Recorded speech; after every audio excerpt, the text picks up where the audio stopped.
Pernah dengarkan tentang dua orang malaikat bernama Harut dan Marut?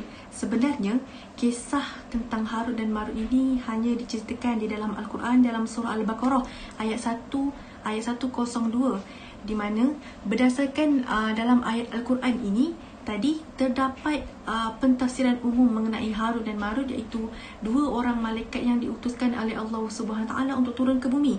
Mereka ni ditugaskan untuk mengajarkan berbagai-bagai ilmu dan hikmah yang untuk disampaikan kepada umat manusia di Babylon.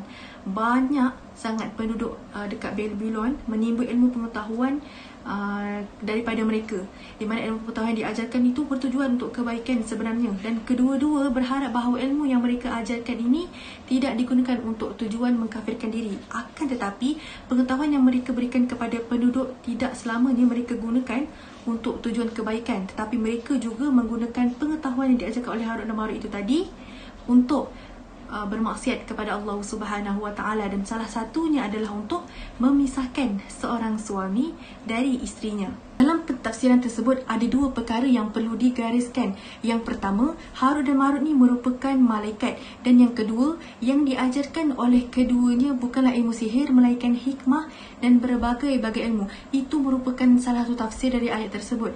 Di sudut lain, sebahagian ulama menganggap perlu melihat kembali identiti Harut dan Marut ni. Hal ini berhubungan dengan penyebutan Harut dan Marut sebagai malaikat yang seakan-akan tidak taat kepada Allah Subhanahu Taala. Sifat asas malaikat sebagaimana yang telah disebutkan dalam penjelasan sebelum ini adalah taat dan patuh terhadap segala perintah Allah Subhanahu Taala serta menjauhi larangannya.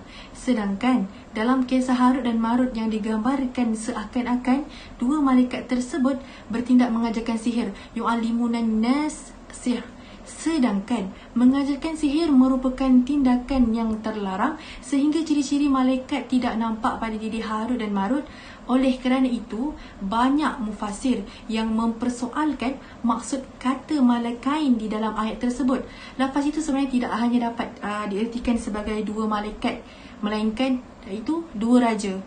Jadi rumusan yang terdapat dalam kisah yang mengatakan Harut dan Marut ni tidak taat dan melanggar perintah Allah, sedangkan seperti mana yang diketahui, sifat malaikat itu sememangnya taat kepada Allah SWT dan tidak melakukan perkara-perkara yang tidak sepatutnya.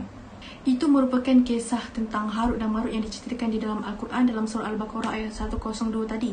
Namun, terdapat juga beberapa kisah Israiliyat berkaitan Harut dan Marut yang dikarang oleh orang Yahudi, di mana kisah lengkap Harut dan Marut ini sendiri berasal daripada kisah-kisah Israiliyat, iaitu kisah yang mengakar dalam masyarakat Yahudi, sama ada bersumber dari kitab suci maupun berkembang dalam tradisi lisan diorang ni.